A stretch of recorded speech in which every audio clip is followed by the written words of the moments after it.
अस्सलाम वालेकुम। दुरूद शरीफ पढ़ना।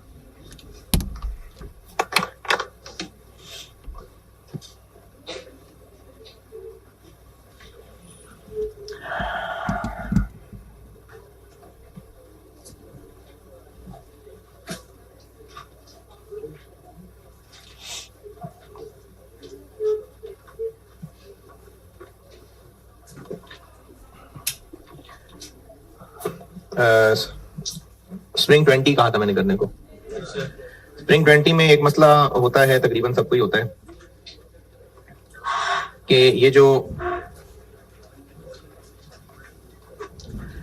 होल्डिंग कॉस्ट है इसमें 260 क्यों यूज नहीं किया। इस 260 में ना 180 वो है जो इन्वेंट्री कम या ज्यादा होने से कम ज्यादा होगा। बाकी कह रहे हैं जी जितनी मर्जी इन्वेंट्री कम हो ज्यादा हो बाकी पे फर्क नहीं पड़ेगा, तो जिस पे फर्क नहीं पड़ेगा वो इररेलेवेंट है, इसलिए हम सिर्फ 180 होल्डिंग कॉस्ट लेंगे।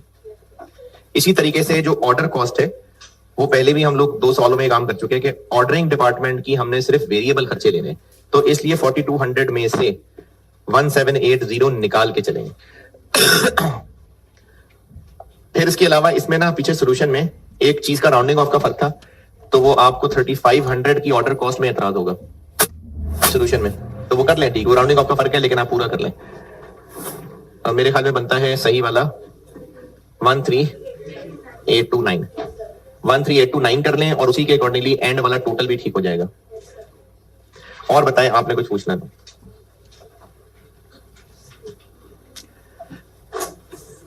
आसान आसान सा लग रहा है मुझे, नहीं? चलें और करते हैं सवाल आज। ऑटम 20 पढ़ लीजिए, मैं करता हूं। ऑटम 20 पढ़ लें, पिज़्ज़ा कॉर्पोरेशन पढ़ लें, करता हूं।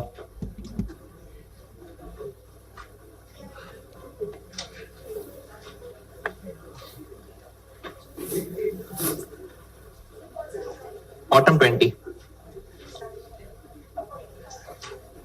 पिज़्ज़ा कॉर्पोरेशन पढ़िए, मैं करता हूं।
जी पढ़ लिया तो करूं।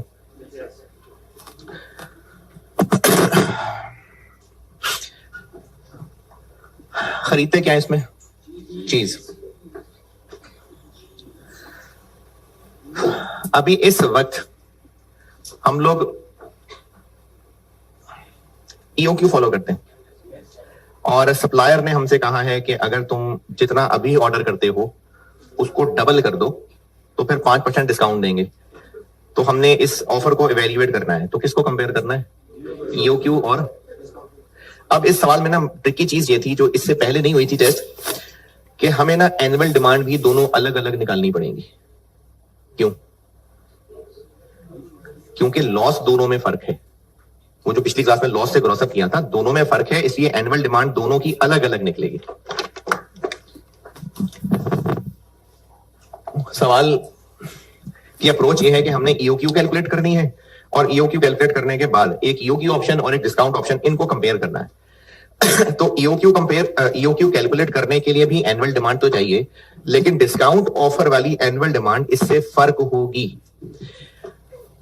तो हम ना सारी चीजें इन दोनों दोनों के लिए कैलकुलेट कर लेते हैं। एनुअल डिमांड भी, ऑर्डर कॉस्ट, होल्डिंग कॉस्ट, सारा कुछ। तो एनुअल डिमांड हमें चाहिए होते हैं साल में कितने पीजे? 4850, लेकिन ये पर वीक है। ये हो गए साल के पीजे, और एक पीजे में चीज डलती है 0.25। तो हमें साल में इतनी चीज चाहिए, लेकिन स्टोर के अंदर यानी रेफ्रिजरेटर में रखे हुए चीज ने हो जाना है जाया।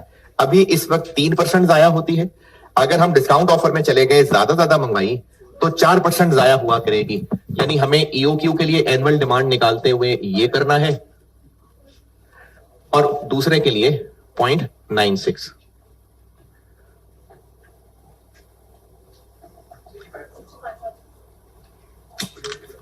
इसका हो गया 65,000 kg और 65677। ये दोनों की एनुअल डिमांड फर्क है। ये अदर इंफॉर्मेशन के पॉइंट नंबर 2 और उसके अलावा अगले पॉइंट्स में से पॉइंट नंबर 1, ये मैंने यहां से लॉसेस इनकॉर्पोरेट किए।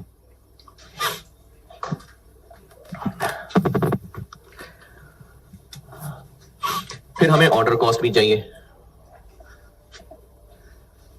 ऑर्डर कॉस्ट सवाल में क्या क्या है?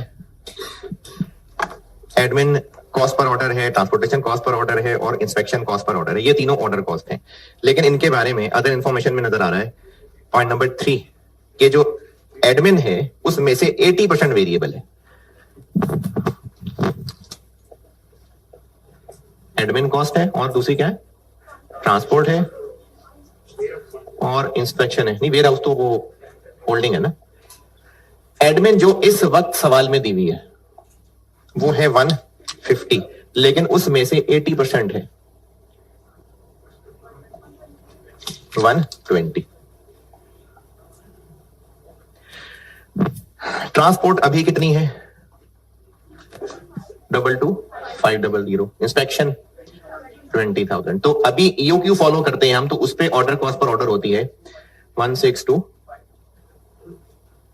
लेकिन अगर हम डिस्काउंट ऑफर पे चले गए तो क्या होगा? पॉइंट नंबर 2, ट्रांसपोर्टेशन और इंस्पेक्शन ये 50% बढ़ जाएंगी, और एडमिनिस्ट्रेशन के बारे में कुछ नहीं कहा तो वो 120 ही रहेगी, लेकिन ट्रांसपोर्ट बढ़ जाएगी 22,500 इंटू 1.5 और इंस्पेक्शन बढ़ जाएगी 1.5। 33 जी 30,000 183,756।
अभी 1 किलो कितने का मिलता है?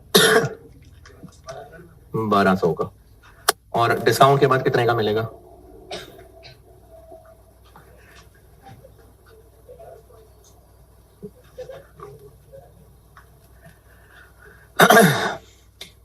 ईओक्यू भी कैलकुलेट करना है तो उसके लिए भी तो ये सारी चीजें चाहिए, और होल्डिंग कॉस्ट के लिए ये चाहिए था।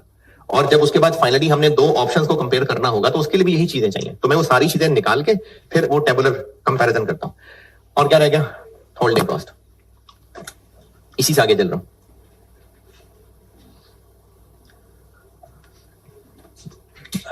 होल्डिंग कॉस्ट सवाल में क्या क्या है, फिर वापस ऊपर से पहले पैराग्राफ पहले टेबल में transportation, admin, quality inspection, refrigeration और वेयर हाउसिंग और कॉस्ट ऑफ फाइनेंस, 3 चीजें हैं।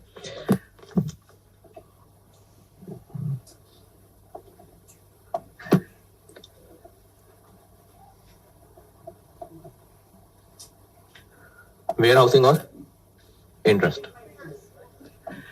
रेफ्रिजरेशन अभी कितनी है? 250। इस 250 के बारे में अदर इंफॉर्मेशन में कुछ नहीं 4% लॉस, 3% लॉस, वो तो एनुअल डिमांड में हो गया ना। अदर इंफॉर्मेशन 1 2 3 4 एग्जिस्टिंग में कुछ नहीं है। तो रेफ्रिजरेशन कॉस्ट है 250। वेयर हाउस 68 के बारे में पॉइंट नंबर 3, इसमें से आधी वेरिएबल है, 68 का आधा 34।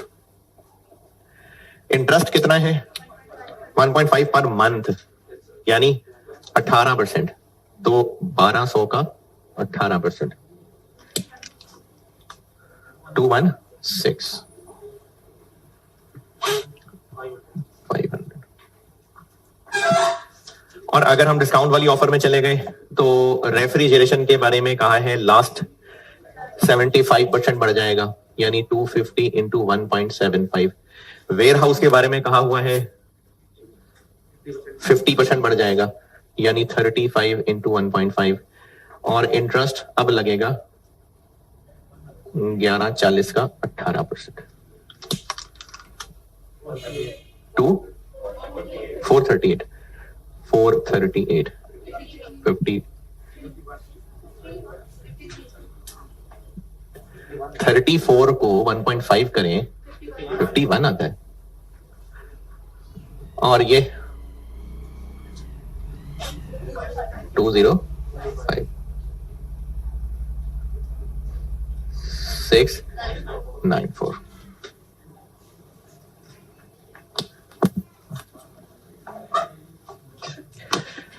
तो ये सारी मेहनत कैलकुलेट करने के बाद अब हम ईओक्यू निकालने के काबिल हो गए। 2 इंटू कौन सी एनुअल डिमांड? वो 65 इंटू ऑर्डर कॉस्ट, ये वाली, डिवाइडेड बाय होल्डिंग कॉस्ट, ये वाली 6500। तो अब हमने कंपेयर करना है ओक्यू 6500 और इसके डबल को।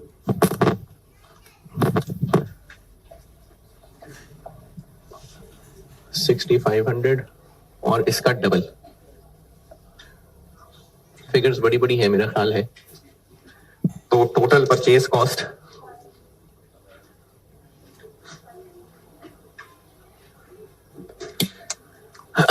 एनुअल, अच्छा सारा कुछ हम यहां ना निकाल चुके हैं। एग्जामिनर को बस इतना कह देते हैं कि purchase cost into annual demand, ये सब चीजें निकाली हुई हैं। 1200 इंटू ये और 1140 इंटू ये, जी 78,000 मेरा नहीं ख्याल, 7487। डिस्काउंट मिल रहा है, यही क्या 74872 7800 है। Lecture number 98। 65,000 into 1200 annual demand को करना है ना, और 65677 इंटू 1140, तो ये total order cost. Total order cost के लिए order cost per order into annual demand over OQ. EOQ वाले कॉलम के लिए this into annual demand divided by OQ. एक 62,500 into 65,000 divided by 6500 1625.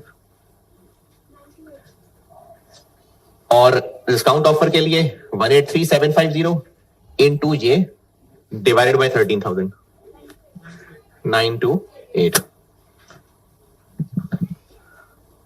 Total holding cost. Safety stock का कहीं जिक्र है तो बस फिर OQ/2.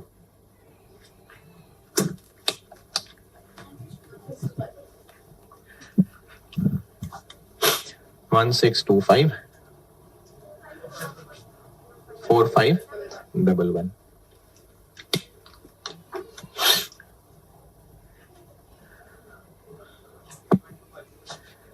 एट 1250 80311. तो नसीहत पूछिए आपसे, क्या एडवाइस करें जी?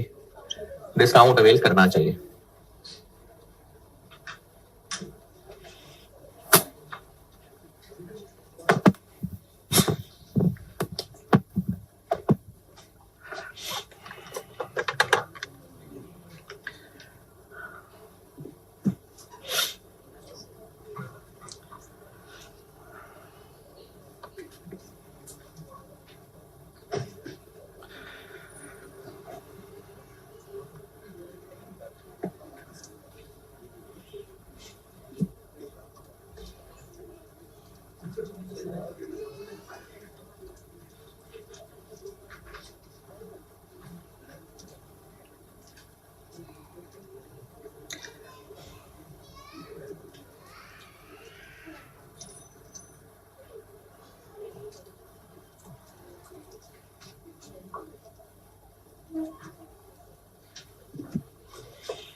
हाँ जी, नोटेड। अच्छा, 10 मिनट बहुत है, इससे ज्यादा टाइम नहीं लगना चाहिए। एक सवाल पे आइए, ऑटम 22, ऑटम 22।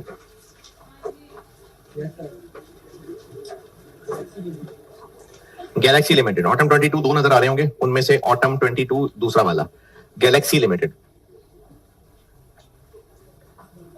अच्छा, इसमें सिर्फ एक एम्बिग्विटी थी। केस टेबल में आपको 120,000 नजर आ रहा है, 120,000 लिखा हुआ है एनुअल डिमांड, लेकिन इसमें भी ना ट्रांजिट के लॉसेस थे इसी तरह। एक ऑप्शन की एनुअल डिमांड कुछ और आनी है, दूसरे की कुछ और आनी है। तो ये जो 120 है, इसमें अभी लॉसेस से ग्रॉसअप करना है। तो ये इसमें एक गैर अखलाकी हरकत थी कि एवरेज एनुअल डिमांड देख के स्टूडेंट को लगेगा यही एनुअल डिमांड है, जबकि असल में ये नेट है, हमें यहां इतना चाहिए, खरीदने के लिए लॉस से ग्रॉसअप करना पड़ेगा। आप कर दें ये सवाल अभी, 10 मिनट बहुत है, ये सवाल कर दें सॉल्व।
जी,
हाँ जी, अगर वाकई कर रहे थे तो कोई मसला भी नहीं होगा। ये जो पीछे सोल्यूशन में किया हुआ है ना, ओपनिंग क्लोजिंग एड लेस किया हुआ है, इसको इग्नोर करें। है जी, नहीं वो तो किया, लेकिन एंड आंसर तो मैच किया होगा ना। हाँ, तो वो जो सोल्यूशन में एनुअल डिमांड निकालने के लिए ओपनिंग क्लोजिंग एड लेस किया, वो सही नहीं है, उसको इग्नोर करें। जिन्होंने किया है और इसमें कुछ पूछना है तो बताएं। इसमें एनुअल डिमांड ही थी, वो मैंने आपको पहले बता दी, और आपने कुछ पूछना है तो बताइए। आसान है।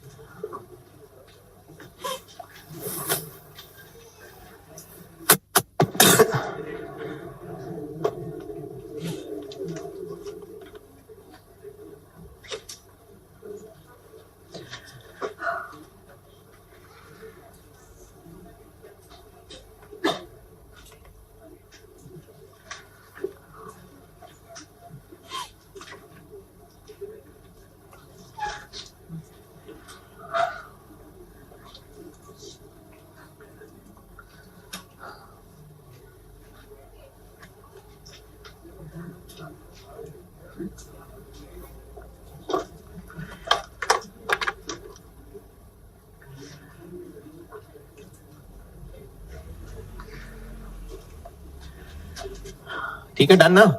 चलें एक छोटा सा सवाल और कर दें। ऑटम 24 खोलें। ऑटम 24 बुक में नहीं होगा, ऑटम 24।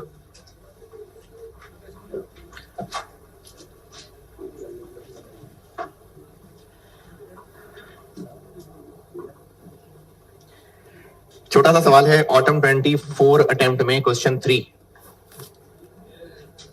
ऑटम 24 क्वेश्चन 3 कर दें।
हिंट बता देता हूं, ईओक्यू के ऊपर टोटल ऑर्डर कॉस्ट कर रहा है। क्यों कहा है आपको? आपने करना भाई, आपको काहे करने को? अगर ईओक्यू फॉलो होता हो तो टोटल ऑर्डर कॉस्ट बराबर होती है। ठीक है, करें सवाल। आपने करना है भाई, करें।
यार सवाल करने को कहा था, मुझे कुछ शक्लें नजर नहीं आ रही सवाल करते। हो गया?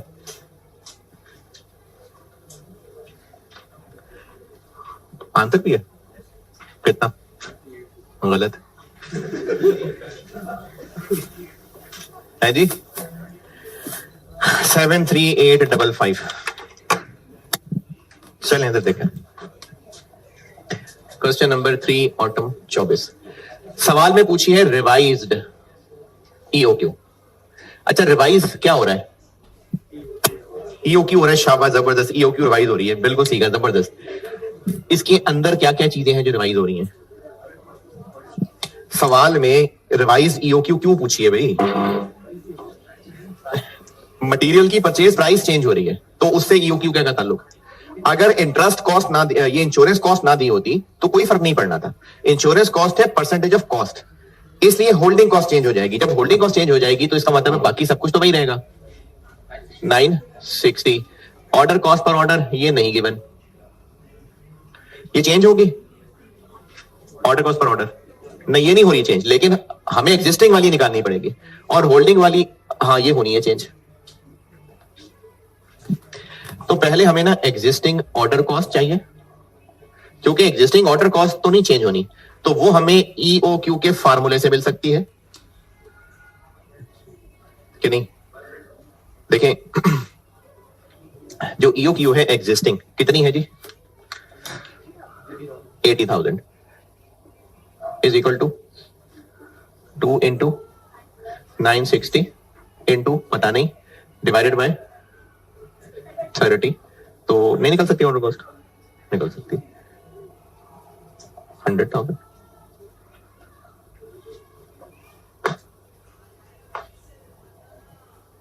नहीं, अच्छा जो मैंने आपको बात कही थी वो भी दिखा देता हूं।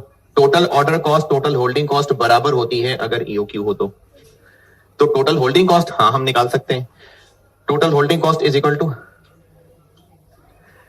30 इंटू एवरेज इन्वेंट्री कितनी है वो 80,000 बाई 2, ये टोटल होल्डिंग कॉस्ट आ जाएगी, ये टोटल ऑर्डर कॉस्ट के बराबर होगी। तो टोटल ऑर्डर कॉस्ट निकल आएगी 12 लाख। और अब इसको टोटल ऑर्डर कॉस्ट वाले फार्मूले में रखें तो टोटल ऑर्डर कॉस्ट हुआ करती है order cost per order annual demand over OQ. तो ये है 12 लाख, ये पता नहीं एनुअल डिमांड है 960 और ईओक्यू है 80, तो यहां से भी निकल आएगी 1 लाख। तो ये एक ही कैलकुलेशन में निकल आएगी, चाहे ऐसे निकाल लें।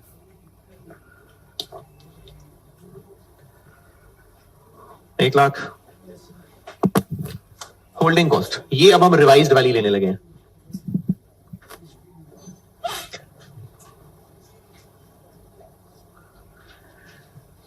इंश्योरेंस कितनी होगी?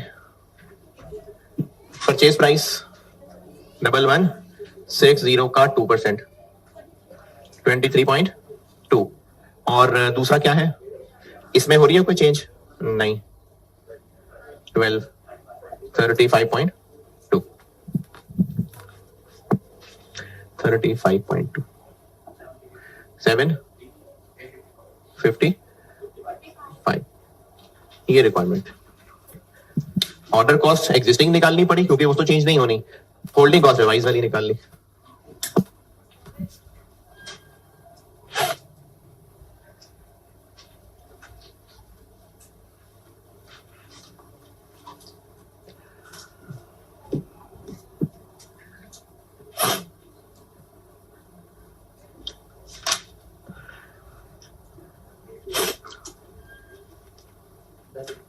अच्छा ये तरीका किसी के ध्यान में उस वक्त क्लिक कर जाता तो कर जाता, अदरवाइज कोई बात नहीं, एमी बस बता रहा हूं, ना पसंद आए तो दफा करना। जो अभी ईओक्यू था, ये ओके, जो अभी ईओक्यू था और अब जो रिवाइज होना है, फर्क किस चीज का पड़ने लगा है? सिर्फ होल्डिंग कॉस्ट का ना। पहले ईओक्यू जैसे भी निकला हुआ है, नीचे क्या है 30, अब 30 की जगह क्या लाना है 35.2, तो जो एग्जिस्टिंग ईओक्यू ऑलरेडी निकला हुआ है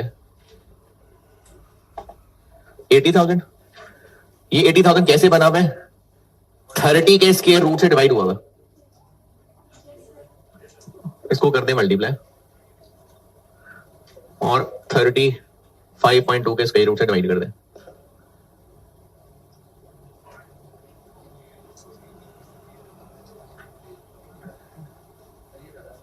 है तो दफा करें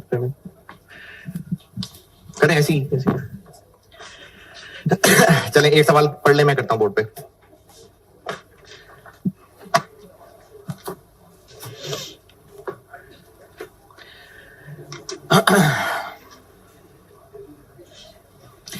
ऑटम 23 होमवर्क कर दें और अभी आप पढ़ लें स्प्रिंग 19। ऑटम 23 देखें, दो सवाल हैं। ऑटम 23 के दो सवाल होंगे, उनमें से दूसरा वाला शहाब इंडस्ट्रीज, ये होमवर्क कर दीजिए। शहाब इंडस्ट्रीज होमवर्क, और स्प्रिंग 19 पढ़ लें, ऑर्चिड लिमिटेड।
स्प्रिंग 19 का है पढ़ने को, ऑर्चिड लिमिटेड।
अगर सवाल पढ़ रहे थे वाकई तो पढ़ लिया होगा। पॉइंट नंबर 1 में और 2 में लास्ट ईयर का डाटा दिया हुआ है, और पॉइंट नंबर 3 और 4 में नेक्स्ट ईयर का डाटा दिया हुआ है। और पहले तो जो हो रहा था, लेकिन अब हमारा प्लान है ईओक्यू पे शिफ्ट होने का। तो सवाल में पूछा है ईओक्यू नेक्स्ट ईयर का, लास्ट ईयर का, नेक्स्ट ईयर का। लेकिन हमें उसके लिए चाहिए एनुअल डिमांड, ऑर्डर कॉस्ट और होल्डिंग कॉस्ट। स्प्रिंग 19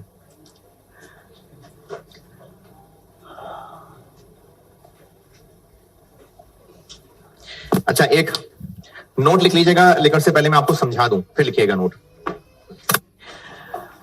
जो परसों एक सवाल किया था स्प्रिंग 17, और उसमें वो 60,000 केजी चाय मंगवानी थी हमने। स्प्रिंग 17 वो इंपोर्ट कर रहे थे, इसमें आखिरी सवाल था। उसमें एनुअल डिमांड कितनी ली थी, अगर पेजेस पलट के देखें तो 60,000।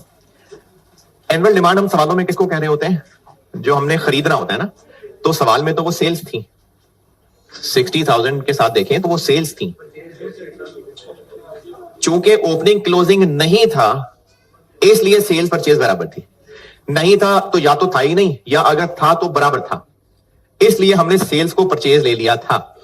लेकिन अगर सेल्स बताई होती और ओपनिंग क्लोजिंग की भी इंफॉर्मेशन होती तो फिर परचेज निकालनी पड़ती। हमें इस टॉपिक में जो एनुअल डिमांड चाहिए होती है वो परचेजेस होती हैं।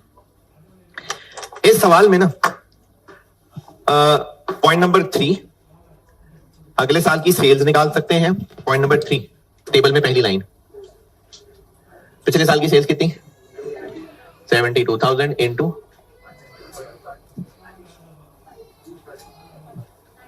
90,000, 1.25 है, 1.25 1.25।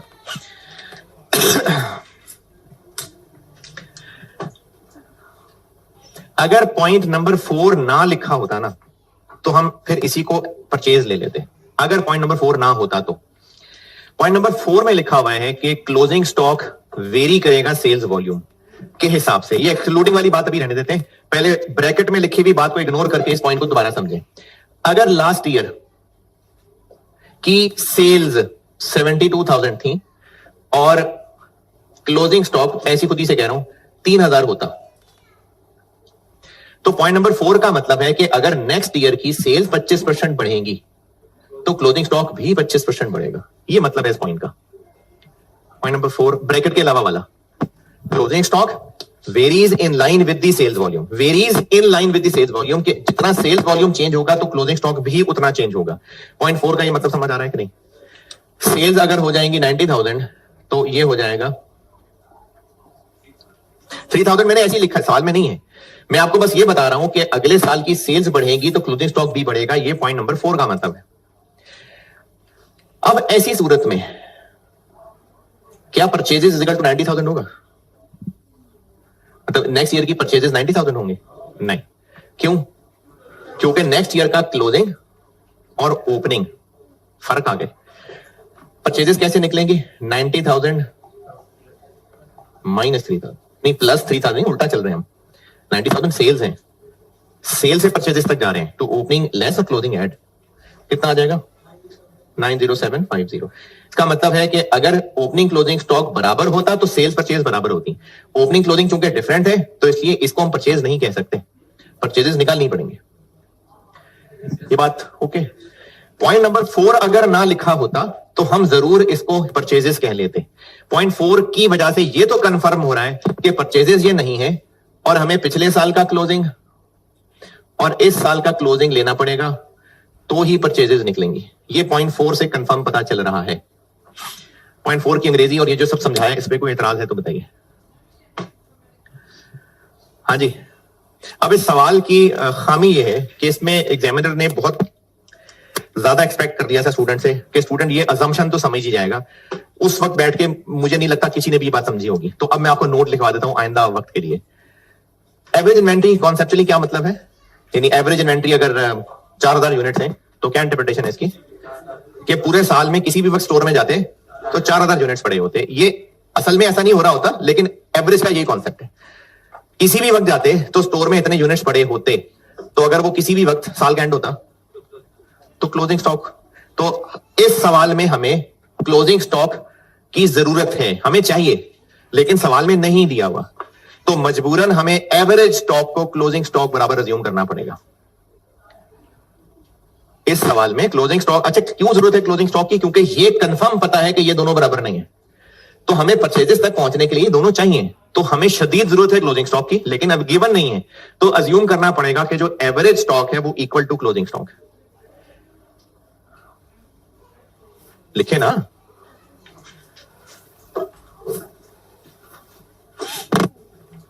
इसी सवाल के कॉन्टेक्स्ट में लिख लें बेशक कि हमें इस सवाल में ये पॉइंट 4 से कंफर्म पता चल रहा है कि ओपनिंग क्लोजिंग बराबर नहीं है, इसलिए परचेजेस निकालने के लिए ओपनिंग क्लोजिंग स्टॉक दोनों चाहिए। गिवन नहीं है, कोई हिंट भी नहीं है, तो इसलिए अज्यूम करना पड़ेगा कि average inventory is equal to closing stock. जो लोग अल्फाज पकड़ रहे थे उनसे नहीं पकड़े गए होंगे, इसलिए जो समझाता हूं वो समझ के अपने अल्फाज में लिखा करें।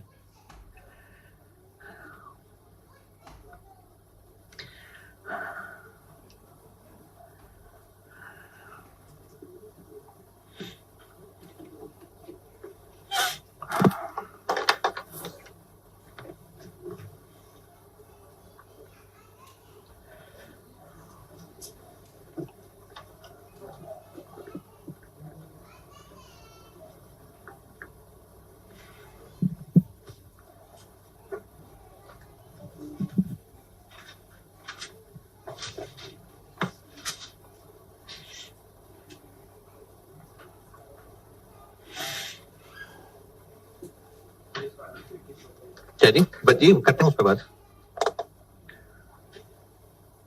ये नोट लिखें तो फिर चलूं आगे। जो पिछला साल है हम उसका एवरेज स्टॉक निकाल सकते हैं, कहीं डाटा है जी? हाँ है, हमें होल्डिंग कॉस्ट पर यूनिट भी दी हुई है और टोटल भी दी हुई है, तो वो टोटल कैसे बनी होगी? एवरेज इन्वेंट्री से मल्टीप्लाई किया होगा, तो अगर हम 5 लाख को डिवाइड कर लें 80 से, अच्छा वो 5 लाख पर मंथ है, कोई बात नहीं, 80 भी पर मंथ है, तो आंसर आ जाएगा 62। ये पिछले साल का क्लोजिंग था, इसलिए ओपनिंग में लिखा। ये जो पॉइंट 1 में टेबल है ना, ये पिछले साल का है, ये पिछले साल का डाटा है। पिछले साल का क्लोजिंग अज्यूम किया है कि वो एवरेज इन्वेंट्री के बराबर था। 6250 तक पहुंचे कि नहीं? अब ये जो 6250 था ना, एवरेज इन्वेंट्री होती है इज इक्वल टू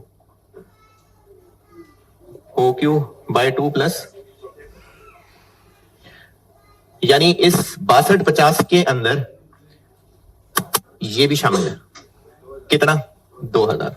और सेफ्टी स्टॉक हमने किसी और कमरे में रखा होता है, एक मेन कमरा और एक सेफ्टी स्टॉक वाला कमरा। पॉइंट 4 में लिखा हुआ है कि वो जो सेफ्टी स्टॉक वाला कमरा है उसके अलावा जो दूसरे कमरे में पड़ा था, कितना? 4250, वो सेल्स के साथ बढ़ेगा, यानी 4250 ये बढ़ेगा इतना। Closing stock excluding safety stock, यानी 6250 में से 2000 निकाल दे तो 4250 ये बढ़ेगा सेल्स के हिसाब से। और दूसरे कमरे में सेफ्टी स्टॉक कितना होगा अगले साल? 2500।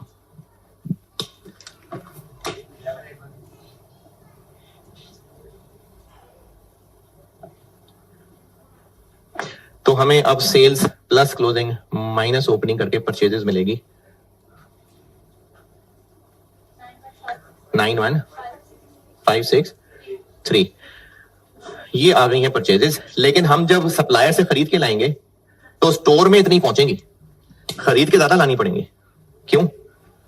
क्योंकि रास्ते में लॉस हो जाता है, तो हमें खरीदनी कितनी पड़ेंगी? नेक्स्ट ईयर सॉल्व कर रहा हूं, नेक्स्ट ईयर कितना रास्ते में लॉस होना है? Divided by 0.9747। ये है अगले साल के लिए एनुअल डिमांड, और इसका अगले साल का ऑर्डर कॉस्ट, होल्डिंग कॉस्ट वो निकाल के EOQ, ये क्या सवाल होमवर्क है, यानी ये रिमेनिंग और ऑटम 23 ये होमवर्क है आपका। चले ठीक है, अल्लाह हाफिज।